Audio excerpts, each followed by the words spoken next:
Во пресред на предстојната берба на винско грозје од годинашнава реколта, лозарите ги испорачаа своите барања. Кажаа дека нема да го берат грозјето доколку визбите ја срушат цената под ниво на ланската. Денеска представници на Сдруженијето напредни лозари од Кавадарци имаа состанок со министерот за земјоделство, шумарство и водостопанство Трајан Димковски, на кој разговараа за предстојната берба и за рефлексиите на пазарот поради корона кризата. Денеска имавме една добра средба и ни дади надеж дека лозарите може да бидат спокојни, нема да паднеме испод тие наши загарантирани цени. Со нашите субвенции што ги земаме, мислам дека ќе оствариме еден добар резултат ние како здружение. Тука сакам да се заблагодарам до министерот, денеска се пуштени тие 2 денара, значи ветени од министерот, и ние како здружение се бориме лозарите да добијат повисока цена. Сега колку ќе успееме, тоа зависи до сите нас. Знаеме дека COVID-19 направи штета не само кај лозарите, направи во целата држава и во светот. Па ние како лозари, значи неисплатливо е да правиме нешто, да работиме без да добиеме некоја заработувачка од тоа. Нема да го бериме. Значи тоа е. Испод таа цена е неисплатливо. Значи треба да дадиме плюс пари, а да не земеме ништо. Значи тоа е дефинитивно, може да остане грозјето на нивите.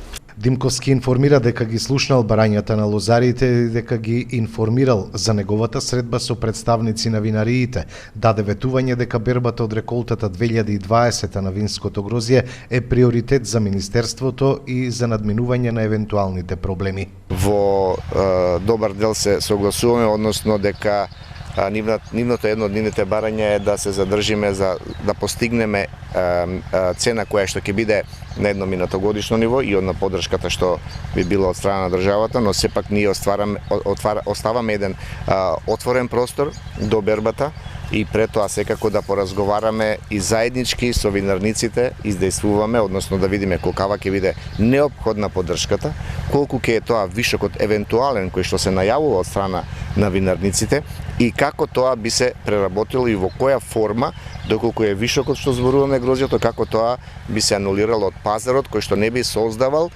притисоци, односно не би создавале да дојде до едно драстично намалување на виното како краен производ, дали тоа е наливно или пак најповеќе би рекол дека околу наливното вино, но исто така и она што е флаширано и кој оди во извозот надвор. Реколтата за 2020 не е приоритет и имајќи ги на ум рефлексиите од пазарот, движењето, сепак знаеме дека нашето домашно вино се соочува на германскиот пазар со конкуренцијата од Шпанија и Италија, секако дека ќе ги следиме и тие движења, односно цените кои ќе бидат понудени, се со цел, она што е битно за мене, дека ние во овие последните 3 години интензивно разговараме со Сдруженијето напредни лозари и сме отворени за соработка и досега се она што го направивме, се она што го договоривме е исполнето.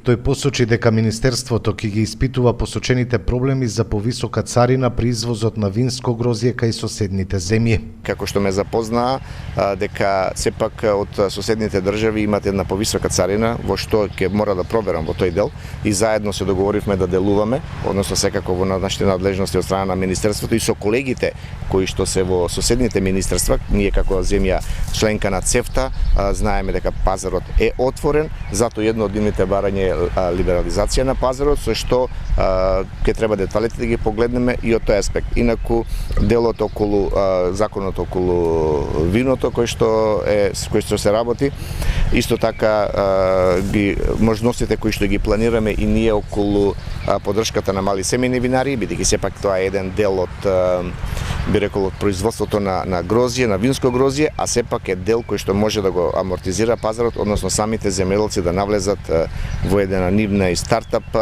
проекти, односно мали бизниси семејни кои што би овозможиле да како краен производ вино веќе го имаат на пазарот, а се со цел да сето тоа прерасне и во еден извозен артикал, односно извозен производ. Рече Димковски и нагласи дека преку законот за вино кој се работи се правеле напори да профункционираат што повеќе семејни винарии кои исто така ќе го амортизираат пазарот со винско грозје.